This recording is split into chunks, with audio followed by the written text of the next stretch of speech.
Саламатсыздарбы, урматтуу телекөрүүчүлөр. Кезектеги улуулардан улук кеп телеберүүсүн баштайбыз. Бүгүнкү берүүнүн темасы камчысы катуу деген эмне деген тема. Ушул багытта болмокчу. Ушуга тиешелүү бир көрүнүш тартылган экен. Ошону көрүп койсоңуздар, андан кийин сөздү уласак.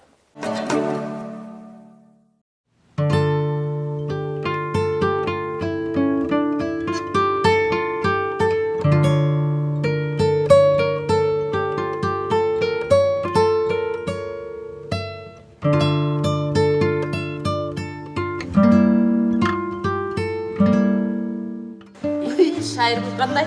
Денсаулық жақшыбы, жүрөсүңбү досум, қандай?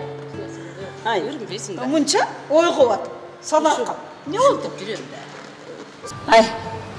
Мен ол жақтан өтіп келатып, сені көріп қалдым. Ой, мынча эмне санарқап, ой бас. Досым, ушу балдардын ишменен түштүм эле шаар. Айылда. Уулум бар шаарда. Кыздарым бар.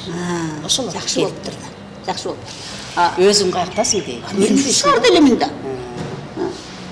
Эмне бир жумуштар менен түштүң беле? Досым, эмнесин айтасың? Ушу кызым бар. Кызыма түшкөн. Бир айылда, бир шаарда, бир бутум аякта, бир бутум биякта калып. Жана күйөө бала деген эме кызыл камчы чыкты.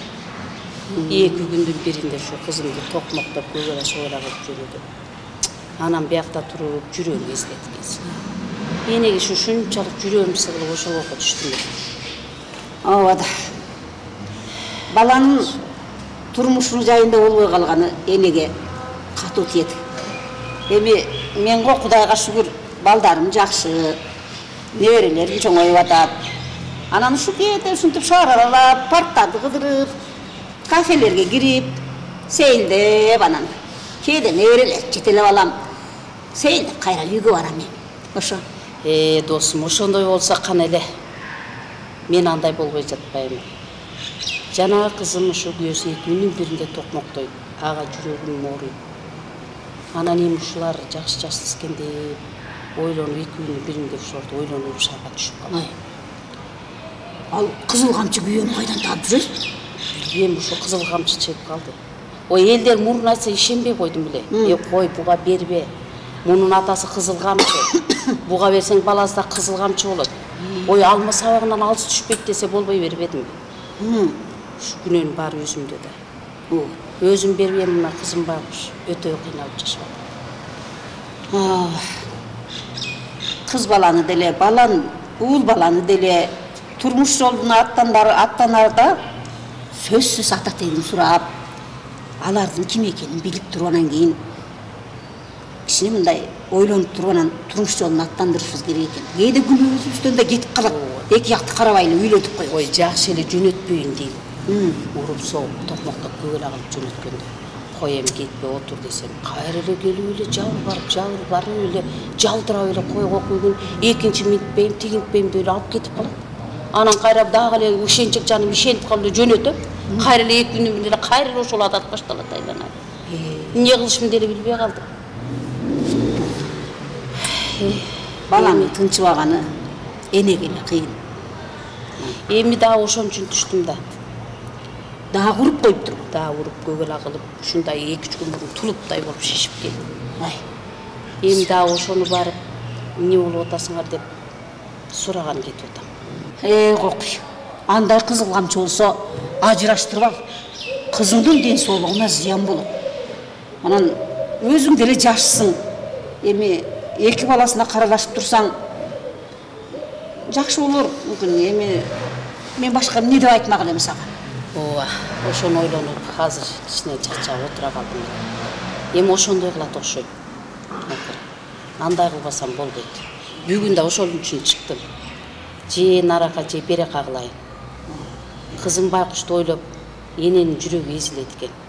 Түнү менен жүрөгүм ооруп ыйлап чыгам. Ушулар бактылуу болсо экен деп. Эми бул ажыраш деп айтып атам го, бирок жанагы бала деген ушу ата-энеси менен бүтүн болгону жакшы да. Бүтүн семья деп коебуз, бүтүн үй бүлө деп коебуз. Бүтүн үй бүлөгө эмне жетсин? Бирок эми карабайсың мен мындай. Андай болгонду мен деле каалайм. Андай болгонду мен деле каалайм. Ушу 2-3 күндүн биринде эле мейли деп жөнөсөм айланайын куйту кандай куйту билбейм. Мындай кылам, андай кылам деп жалбарып эле апарып алып эле кайра уруп жөнөтүп атат. Эми бүгүн ошону акырына чыкпасам болбойт. Ошого кетип жаттым эле. Айлам кетип калып турбайм. Мейли анда досум. Өзүмдүн проблемамды айтып, сени деле сурабай калыптырмын. Үйүңдөгүлөр бала чакаң тынч болуп кишибиз. Баары жакшы. Кудайга шүгүр. Балдарым да, кыздарым дагы орночо калып, баары жакшы болуп, өздөрү менен өздөрү болуп калган. Жакшы жүрсөң болду. Мейли анда мен барайын, жолдон калбай. Мен да барайын анда.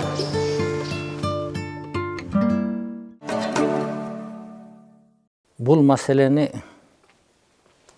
чечмелөө үчүн камчы тууралуу айтыш керек болот да. Камчы тууралуу макалдар аябай көп экен. Колуңда жүрүп билинбейт, камчыдан өткөн курал жок дейт. Чын эле камчы биринчиден негизги эмеси бул атты кичине башкаруу үчүн колдонулуучу курал, сабабы бар, анан кийин жумшак баягы чаба турган бөлүгү бар. Эми негизинен камчыны мындай түз мааниде атты башкаруу, ал эми кыйыр мааниде бул адамды дагы башкаруу түшүнүгү дагы бар да. Эми мындай кыргызда дагы бир макал бар. Бастырганды билбеген жолду бузат, башкарганды билбеген элди бузат. Биздин азыркы тарыхта ушул аябай бир маанилүү болуп кетти.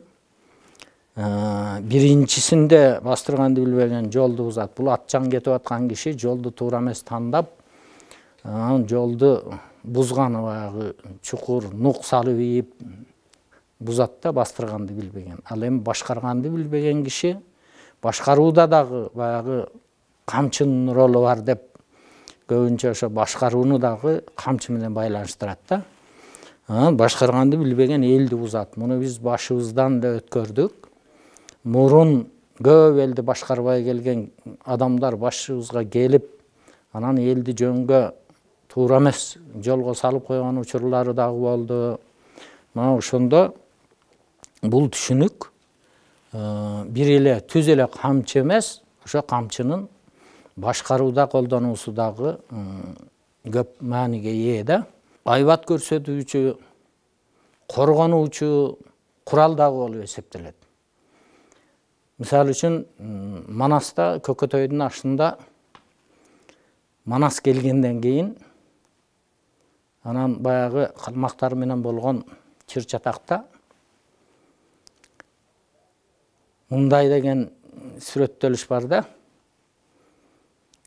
Кабыланын Манас кара жаак булдурсуң кармап алып имерди. Нес карадай батырды төбөгө тартып жиберди. Отогот ташы быркырап нес карадан ал кетти, жаактарынан салаалап кара кочкул кан кетти деген. Ошо кичинекей убагыбызда жаттаган нерсе азыр эсибизге келип атат.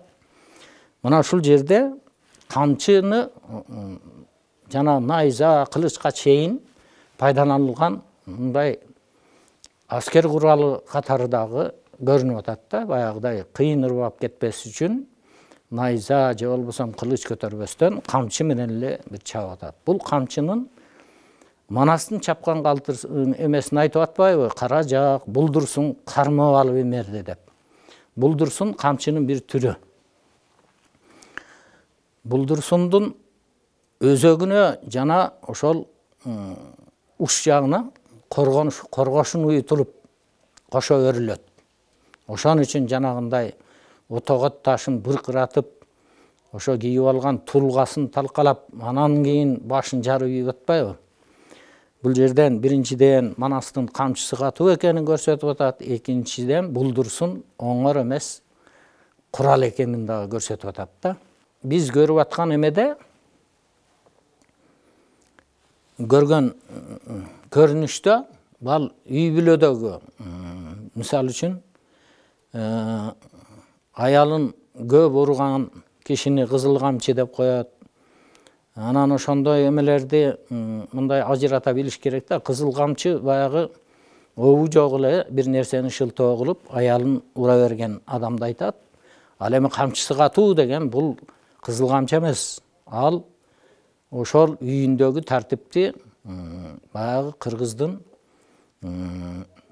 этикетинин аймагында катуу кармаган кишини айтат да. Ал аялын күндө эле камчылап ура бербейт. Ошо камчы бул сөз дагы камчы да. Сөз менен камчынын ролун аткартып үйүндө баягы тартипти алып келген эме. Тиги биз көргөн сценкадагы ал кызыл камчы. Ал шылтоосу жок эле баягы аялын ар кандай нерселерди кинелеп эле ура берген адамды кызыл камчы немекен деп айтат да. Анан бул камчысы катуу деген көбүнчө бийликке дагы тиешелүү да. Элди башкарууга тиешелүү. Мисалы үчүн камчы бийликтин белгиси, символу катары дагы көп тарыхый эмелерди окусаңар, ушул эме дагы көп айтылат, көп жазылат. Мисалы үчүн Алымбек датка ордого кетип атканда Курманжан даткага камчы белек кылган дейт. Алайдын элин башкарып турасың, мен аякта бийликке аралашып жүргөндө деп. Камчы бул бийликти, элди башкаруунун бир белгиси, символу катары дагы айтылат. Анан бул жерде дагы камчысы катуу деген түшүнүк негизинен ошол эл башкарган кишинин баягы элге кандай мамиле жасап, кандай тил таап эл менен башкарганы, ал баары эле баарын эле бирден камчы менен чаап чыкпайт да. Бул ошол камчынын мындай кыйыр мааниси ошол башкаруу искусствосунда берилип атат да. Бир кыргыздын үйүнө киши келсе, белги бере турган, сөз айтпай эле ушу камчыны кандай кармаганынан, камчыны каерге илгенинен эле билип койгон, ким, эмне үчүн келди бул деген. Мисалы, келген киши камчысын ээр кашка илгени, бул ээр кашка илип, минип келген атын ээр кашын илип, анан кийин үйгө кирсе, боз үйгө кирсе, бул шашылыш экендигин билдирет. Келип, бир сөздү айтып коюп эле, анан кийин шашылыш кайра чыгып кетиш. Көрдүңөрбү?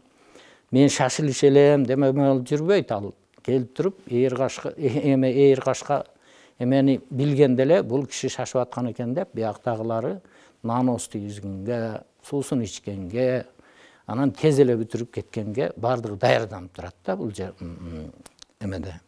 Экинчи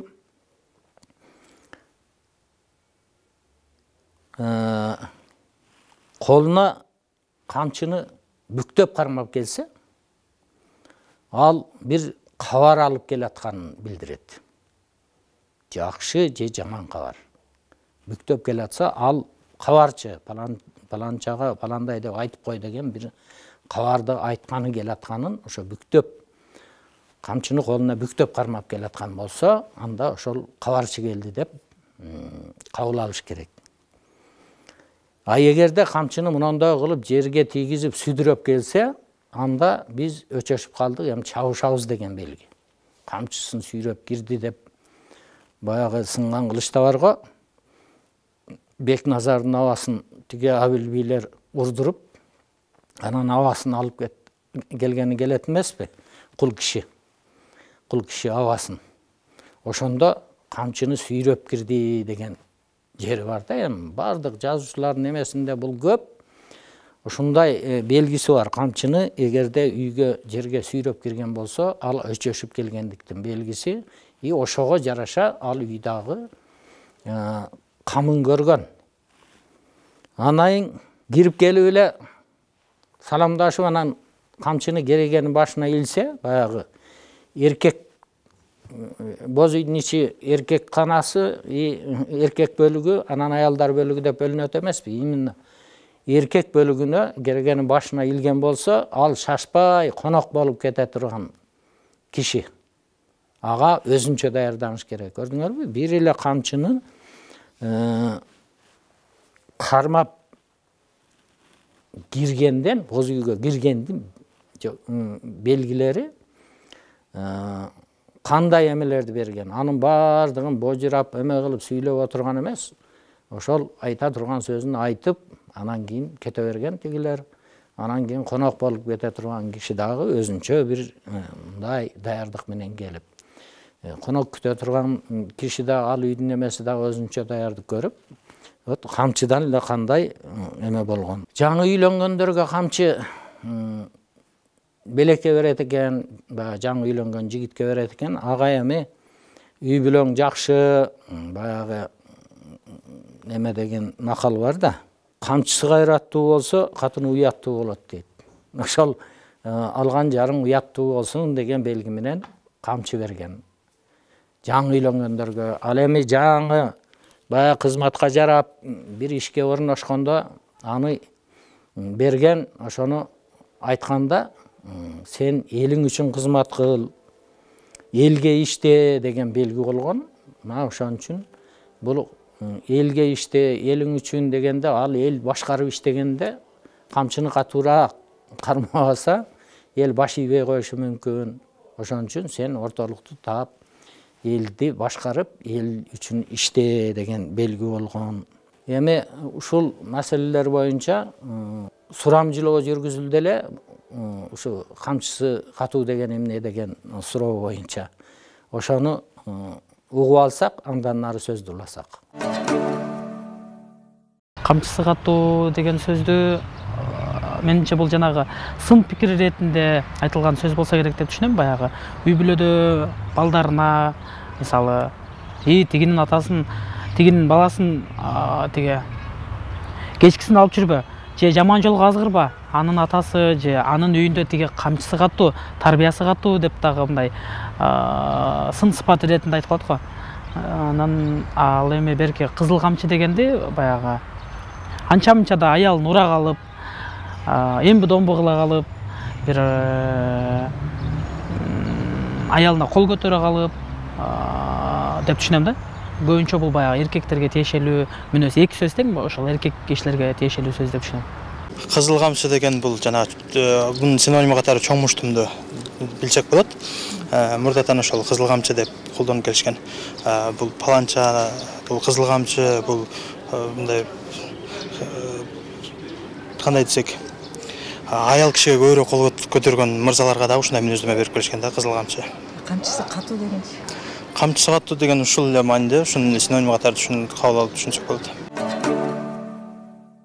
Тың жигиттерди камчыга сап боло турган, бычакка сап боло турган жигит экен деп айтышат да.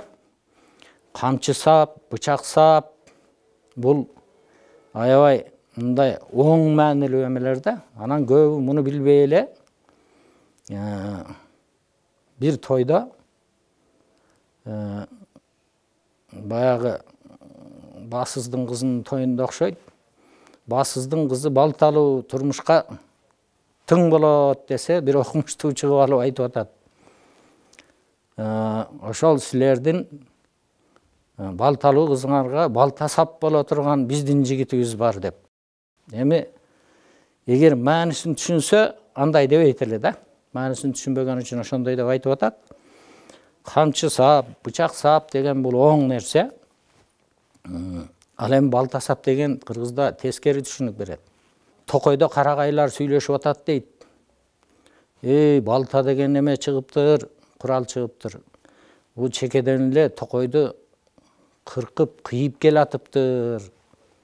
Паланча жерди кыйып жайдакта үйттир десе бир карт карагай айтат дейт, бул балта деген мынчалык кесе албайт эле, карагылачы бир жеринде жыгачы болуп жүрбөсүн деп айтат дейт. А жыгачы кайсы? Жыгачы сап да. Ошон үчүн кыргызда бул балта сап деген терс мүнөздү көрсөтүүчү эме. Ошон үчүн паланчага сап деп эле баарын айта беренге болбойт. Ал эми камчы, бул камчы сап. Камчы сап деген бир керектүү ишке жарай турган, бир ишти жакшы өтөлүнө чыга ала турган жигит же кыз ушундай деген түшүнүктө айтылат. Өзүнө тың, баягы иштин көзүн көрө билген, элди башкара билген жигиттер тууралуу мына ушундай бул камчыга сап боло турган жигит деп, камчы салдырбай турган жигит деген дагы бар. Бул камчы салдырбай турган жигит, камчы салдырбай турган кыз деп айтат. Ал мындай, ал деле ошол жанагы өткөндөгүдөй эле иштин көзүн жакшы билгендиктен сени камчы чаптырбай эле, то есть башкача айтканда урушкан сөз, сөккөн сөздү айттырбай эле иштин көзүн билип, өзү эле аткарып берген кишини ал камчы салдырбай турган деп. Баягы бул жерде дагы көрдүңөрбү? Камчы салса ал катуу болмок да. Ал тиги аны мурунтан эле сезип туруп, камчыны салдырбай, ошол бүтө турган ишти бүтүрүп, аткара турган ишти аткарып койгондор тууралуу ушундай эме болот. Эми ушул макалдардын ичинде камчысы кайраттуу болсо, катыны уяттуу болот деген жанагы биз көргөн көрүнүшкө туура келгени ушул да. Бул коомдун, өлкөнүн негизги түзүүчүсү болуп бул үй бүлө эсептелет да. Үй бүлөдө жанагындай баардык үй бүлө башкарууну жакшы билген, анан кийин аялы ошону түшүнө билген үй бүлөлөрдө мындай чыр-чатак дагы болбойт, тапкандары дагы берекелүү болот. Анан ал камчысы катуу дегенде, мына камчысы кайраттуу дегенде эми баягы уруп согуу эмес бул жерде. Ошол камчыдай тийген сөздөрдү айтып, үй бүлө жакшы болсун деп аракет кылган эркек кишилерди айтат. Анан кийин жанагындай биз көргөн эмедеги ал кызыл камчы дегенге туура келет деп эсептейм да. Ал эми камчынын сабы табылгыдан болот, ыргайдан болот, эликтин бутунан болот, ар түрдүү кылып жасайт. Эми ал аны жасаган жанагы чеберлердин эмесине жараша болот. 4 өрүмдөн баштап 40 өрүмгө чейинки камчылар бар экен. Ар түрдүү ошол камчы жасаган кишинин чеберчилигине жараша ушунчалык шумдук сонун эмелер бар. Эми азыркы учурда булдурсунду жасабай калыптыр. Мен сурап көрдүм. Булдурсунду жанагындай эменин ичине коргошун өзөк салып, анан анын учуна коргошун, кичинекей томолок коргошунду камчынын учуна кошо өрүп таштаганы бул жанагы айттым го башында, жанагы Манастын каражаак булдурсун. Ошого жараша болот. Ошундай мына камчы болсоң 4 кырлуу бол, жигит болсоң 1 сырдуу бол дейт. Ушундай да макал бар. 4 кырдуу деген ошол эмелерден кырын чыгарып, жанагындай томолок кылбастан 4 кырдуу кылып дагы өрүлгөн камчылар болот. Ошону макал кылып чыгарыптыр. Камчы болсоң 4 кырлуу бол, жигит болсоң 1 сырдуу бол деп. Эми азыркы балдарга тарбиялык мааниси чоң, мунунчу. 1 сырдуулар азыр азайып баратат. Мындай абалга жараша ар түрдүү болуп өзгөрүп кеткен жигиттер бар. Мана ошого айтып атат. Анан эми бул камчынын дагы бир эмеси бар деп атам айтып калчу. Биздин айылда Абжапаров Султан деген агабыз камчы өрчү да. Анан атама белеке берчү. Камчыны бир атка көздөй шилтеп кой дечү эле атам. Анткени ошентип койсоң ал атка шилтелет өмүр бою. Анан адамга кезеп койсоң өмүр бою чабышка түшө турган камчы болуп калат деп ушундай дагы белгилери бар болчу. Эми айтып отурса бул камчысы катуу дегендин философиялык мааниси терең нерсе бул. Бир эле жанагы камчы катуу камчы менен бирөөнү ура берген деген түшүнүк эмес. Ошон үчүн муну жакшы туура түшүнүп, ушул нерселердин маанилерин, өтмө маанилерин дагы жакшы түшүнүп, неме кылса, биздин азыркы жаштар бийликке келгенде, үйлөнгөндө, бийликке келгенде мындай өзүн ушул эмеде кармап жүргөнгө даяр болот эле да. Бул дагы кыргыздын бир чоң маанилүү түшүнүктөрүнүн бири. Ушуну менен берүүбүздү аяктадык. Келерки берүүгө чейин саламатта калыңыздар.